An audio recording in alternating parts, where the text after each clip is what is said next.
धोबी का कुत्ता जो न घर का था न घाट का, आजकल जीवन बिता रहा है ठाठ का। बड़ी बड़ी गाड़ियों में घूमता है, हसीनाओं के मुंह चूमता है। धोबी आज भी घाट पर कपड़े ही कूट रहा है, जिंदगी के असली मजे कुत्ता ही लूट रहा है। बेबे दो रहे सूट से, बाबू दो रहे कमरी से, थम न और के बताऊं मेरी बुरसट भी घाघरे माते शमरी से। इब कह बाबू सरपंच बना तो चाले पाटे, माँ ने घाघरे माते पाड़ पाड़ 100 झंडे बाटे। मेरी दादी के घाघरे ने माँ की कदर बढ़ा रखी है, और माँ ने 2-2, 4-4 मीटर कपड़े के उधार सारे पड़ोसी अब चढ़ा रखी है। मेरी दादी का घाघरा माँ की संदूक में धरा से, एक दिन मैंने नाप के देखा, इब तो केवल 50% मरिया से। मेरी दादी का घाघरा माँ की संदूक में धरा से, दादी ने मरी ने 12 साल हो गए, घाघरा आता ही नहीं मरिया से, घाघरा आता ही नहीं मरिया से, घाघरा आता ही नहीं। एक बार मेरा वजन 1 महीने में 3 किलो घट गया। इस बात का पता हमारी घरवाली ने पट गया। नो बोली चाल तेरा इलाज करवाऊंगी, तन्ने किसी डॉक्टर से दिखाऊंगी। मैं बोले कि बिचौले ने तेरे बाबू तो दिखाया था, उस तो यो हाल हो गया। हाँ कैया के समझ में आई है, हाँ कैया का आई है। मैं बोले एक बिचौले ने तेरे बाबू तो दिखाया था, उस तो यो हाल हो गया, पर तू डॉक्टर के दिखाओगी तो कई क्या होगा। पर जब उसने आँख काटी, देखने लगी अड्डी अड्डी, मैं खगड़ जैसा था एकदम बैल हो लिया, जड़े ले जाती कि गैल हो लिया।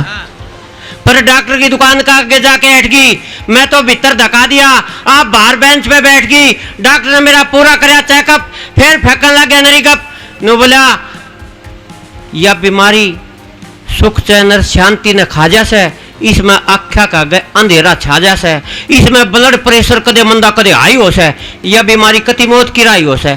इतना कह के डॉक्टर ने मेरे मुंह में थर्मामीटर ला के छोड़ दिया। चमनप्राश की कंपनी वाले मेरे घर आ गए, कहने लगे मास्टर जी चमनप्राश की ऐड कर दो, हमारा चमनप्राश खूब बिकेगा। मैंने कहा भैया मुझे करना क्या है? बोले आपको कुछ नहीं करना, हम आपका फोटो खींचेंगे और हर एक चमनप्राश के डिब्बे पे चेप देंगे, नीचे लिख देंगे अगर चमनप्राश नहीं खाए तो इसे हो जाओगे। बहुत अच्छे मास्टर जी, बहुत अच्छे। एक बार किसी के घर में मेहमान आ गए, तो मेहमानों के लिए उन्होंने हलवा बना दिया। सर मुझे लग रहा है पीछे तक आवाज कम जा रही है। हाँ तो सर मेहमानों के लिए हलवा बना दिया। अब वो हलवा इतना स्वादिष्ट बना कि वो मेहमान सारे हलवे ने खा गए। अब वो लड़का बोला पापा मैं रोऊं? बोला क्यों? बोला ये मेहमान सारे हलवे को खा गए। अब पापा को जैसे ये पता लगा ना कि मेहमान हलवे को खा गए, तो उसका पापा बोला बेटा एक बार इन मेहमानों को जाने दे, फिर सारे इकट्ठे बैठ के रोवांगे। मैं और ये दीपक गुप्ता दोनों भर्ती की लाइन में लग गए, आर्मी में भर्ती होने के लिए। अब साहब सबसे पहले मैं अंदर गया, मैं भर्ती हो गया। दीपक गुप्ता का नंबर आया, इसको वहां से भगा दिया, बोले ये भर्ती नहीं हो सकता। अब दीपक गुप्ता का कमांडर साहब से कहने लगे साहब वो 20-22 किलो का आदमी तो आपने भर्ती कर लिया, उसको सांस भी नहीं आता, उससे चला भी नहीं जाता, आपने उसको तो भर्ती कर लिया।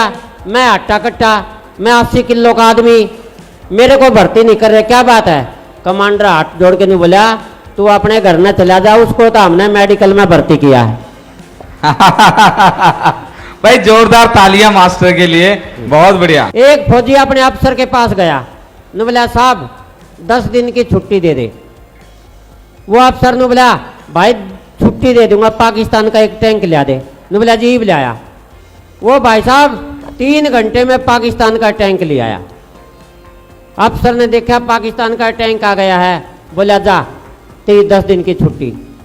साहब सच्ची बात बताता हूँ, 10 दिन की छुट्टी काट के फिर आ गया।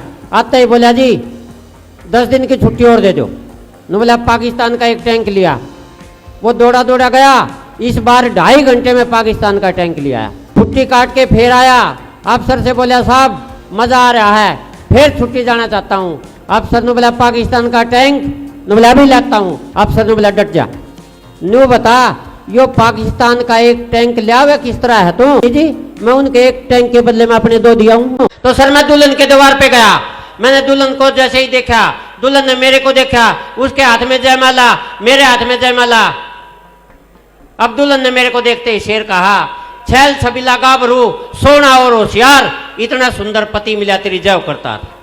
अब मैंने माला डाल दी, अब वो दुल्हन माला न डाले। ये आलोक भाई भी थे मेरे साथ, ये बोले भाभी जी माला डालो। बोली ऐसे नहीं डालूंगी। तो बोला कैसे डालोगी? कि मैंने इनके ऊपर एक शेर सुनाया है, जब तक ये मेरे ऊपर एक शेर नहीं सुनाएंगे ना, मैं माला नहीं डालूंगी। तो आलोक ने कहा मास्टर जी जल्दी से शेर बनाओ। तो बहन जी मैंने तुरंत शेर बनाया था, दुल्हन की तरफ देख के। मुझको हाथ में मेहंदी, पाँव में मेहंदी, और तूने मेहंदी खूब रचाई जी, हम तो तेरा बेटा बेटी, तू हमारी माई जी। कि मेहमान घर में आ जाए तो ग्रीन टी पिलानी चाहिए। सर उसके फायदे हैं, मैं सच्ची बात बताता हूं। देखिए, एक तो ग्रीन टी में आपको चीनी नहीं डालनी, एक फायदा। दूसरा, उसमें दूध नहीं डालना, दो फायदा। तीसरा, उसमें चाय पत्ती नहीं डालनी महंगे वाली, तीसरा फायदा। उसके साथ बिस्कुट नहीं देने पड़ते, चौथा फायदा। जिसको भी दोगे नाक मार के पिएगा, पांचवा फायदा। और छठा फायदा ये है कि तुम्हारे घर में दोबारा नहीं आओगा। तो इसलिए जो भी आओ ग्रीन टी पिलाओ। एक बार मुझे देखने वाले आने वाले थे, अब देखने वाले टाइम पे नहीं आए, मेरे बापू को परेशानी होगी। जब देखने वाले मेरे को टाइम पे नहीं आए तो मेरा बापू देखने वालों को देखने उनके घर चला गया और उनको मना के लेके आया था। बोला जी हमारे लड़के को देखो। अब उन्होंने देखना क्या था साहब, मेरे को देखते ही माथा पकड़ लिया। नु बोला जी हमने तो देख लेने, किसी डॉक्टर से दिखा लो। तो मैं अपने लिए बता रहा हूं कि जैसे ही मैं घर से बाहर निकलता हूं, लोग पूछते हैं मास्टर जी किधर किधर जाओगे, किधर जाओगे? मैंने कहा जिधर हवा ले जाएगी चले जाऊंगा। कि जब उनकी गली से मेरा जनाजा गुजरा, बहन जी इसमें भी वाकई की बात है, जब उनकी गली से मेरा जनाजा गुजरा, वो अपने घर में करते रहे मुजरा। 4 आशिक भी मेरे जनाजे पे बहाने नहीं आए, आखिरी सलाम का हाथ भी हिलाने नहीं आए। कम वक्त का ऐसा रूप देख के मुझे बहुत गुस्सा आया और मैंने तुरंत खड़े होकर जनाजे वालों को धमकाया, तुरंत खड़े होकर कि जनाजा वापिस ले चलो यारो, और कल इसी समय फिर ट्राई मारो। 7 बार ट्राई मारी गई, 7 की 7 ट्राई बेकारी गई। 8वीं ट्राई पे उसने मुखड़ा दिखाया। मैंने कहा बहुत देर बाद तरस खाया। बोली ये तरस भी तुम पे नहीं आया है, ये तो इन जनाजा उठाने वालों पे खाया है, जिनको तुमने खाम खा 8 बार घुमाया है, जिनको तुम। एक बार बस में 2 महिलाएं झगड़ा कर रही, एक नु बोली सीट पे मैं बैठूंगी, दूसरी नु बोली मैं बैठूंगी। पहली नु बोली तू किस तरह बैठेगी? मैं बैठूंगी। अब वो कंडक्टर आ गया, हाथ जोड़ के नु बोला बहन जी झगड़ा किस बात का है? बोला जी झगड़ा इस बात का ही, सीट पे मैं बैठूंगी। कंडक्टर हाथ जोड़ के नु बोला जी झगड़ा मत करो, जो उम्र में बड़ी हो ना वह बैठ जाओ। बहन जी गुड़गांव में तो ये दोनों खड़ी आ गई, एक भी नहीं बैठी। एक बार अमेरिका ने चोर पकड़ने की मशीन बनाई, सबसे पहले मशीन जापान में लगाई। मशीन ने एक दिन में 50 चोर पकड़े। फिर वही मशीन अफगानिस्तान में लगाई, मशीन ने एक दिन में 500 चोर पकड़े। फिर वही मशीन पाकिस्तान में लगाई, पाकिस्तान में मशीन ने एक दिन में 5000 चोर पकड़े। फिर वही मशीन इंडिया में लगाई, 2 घंटे में मशीन चोरी हो गई। कि रक्षाबंधन के अवसर पर हरियाणा रोडवेज में जब बहनों की फ्री यात्रा का सरकारी फरमान आया, हमारे गांव का एक मानस तो फुल्ला नहीं समाया। वो था हमारे गांव का बनवारी, कर गया नए मकाम की तैयारी, साड़ी बांध के घूंघट काट के पोछी बांधन ससुराल आ गया।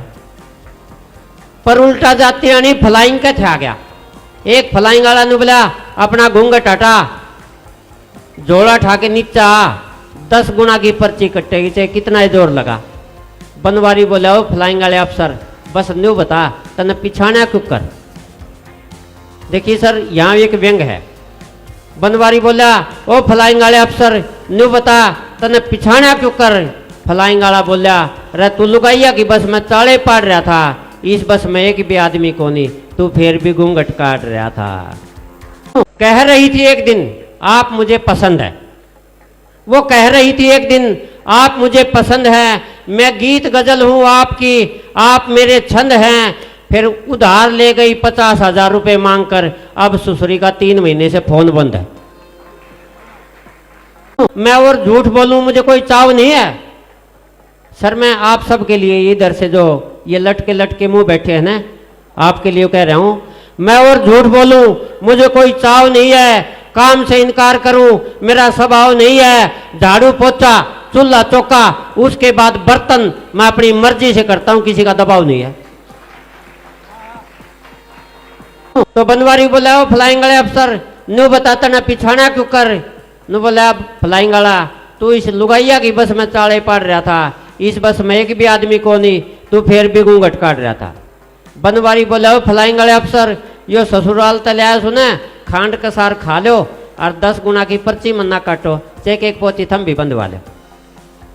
नु बोला रहे थम ने बहाना की तो फिर यात्रा कर दी, पर ये बटेव खड़े जावेंगे, मन के बेरा था रास्ते में बटेवा के बटेव खड़े पावेंगे।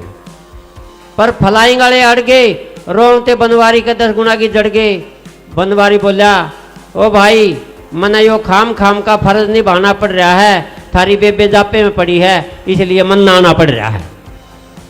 पर फलाइंग वाले अड़ गए, रोते बनवारी के 10 गुना की जड़ गए। बनवारी घर न जाके घराली आके खूब रोया। नु बोला जो आज मेरी गैल होया वो कद्दे किसी की गैल ना होया। घराली बोली रोवे मत ना, बहुत कुछ खोया है मैंने दिल लगाने में, और साइकिल तक बिक गई थी उसको चाट खिलाने में। फिर मेरी मोहब्बत का सफर यूं खत्म हुआ जमाने में, वो ससुराल में चली गई मैं पागल खाने में। इस तरह जब उनकी गली से मेरा जनाजा गुजरा वो अपने घर में करते रहे मुजरा। 4 आशिक भी मेरे जनाजे पे बहाने नहीं आए, आखिरी सलाम का हाथ भी हिलाने नहीं आए। कम वक्त का ऐसा रूप देख के मुझे बहुत गुस्सा आया और मैंने तुरंत खड़े होकर जनाजे वालों को धमकाया कि जनाजा वापिस ले चलो यारो, और कल इसी समय फिर ट्राई मारो। अच्छा बिल्कुल। तो उनसे मिली नजर, नजर डबडबा गई, उनके कंधे पे सर रख के रोया तो नींद आ गई। जागा तो फिर रोया, यह देख कर रोया, तब तलक मेरे 1 दर्जन केले खा गई। मैं और झूठ बोलूं मुझे कोई चाव नहीं है, काम से इनकार करूं मेरा स्वभाव नहीं है। चूल्हा चौका झाड़ू पोछा उसके बाद बर्तन मैं अपनी मर्जी से करता हूं, किसी का दबाव नहीं है। एक बार दीपक भाई के घर में चोर बढ़ गए, तो जैसे वो भीतर बढ़े ही एकदम मुंह तो पुलिस का सायरन बजा दिया। चोर एकदम भाग गए, बोला ये तो थाना है यार।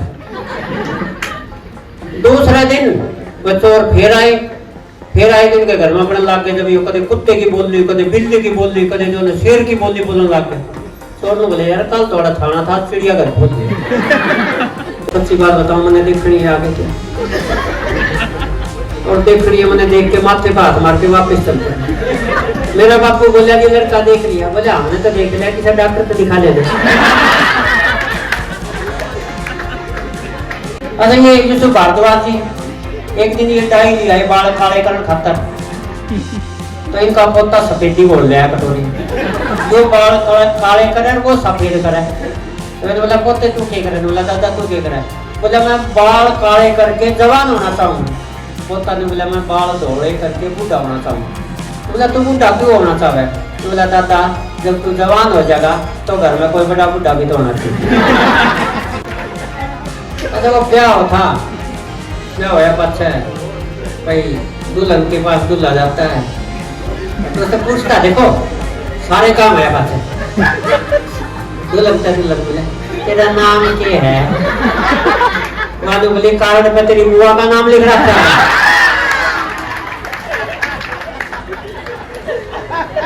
एक बार तो चमनप्राश की कंपनी वाले मेरे पास कहने लगे मास्टर जी चमनप्राश की ऐड कर दो, हमारा चमनप्राश खूब बिकेगा।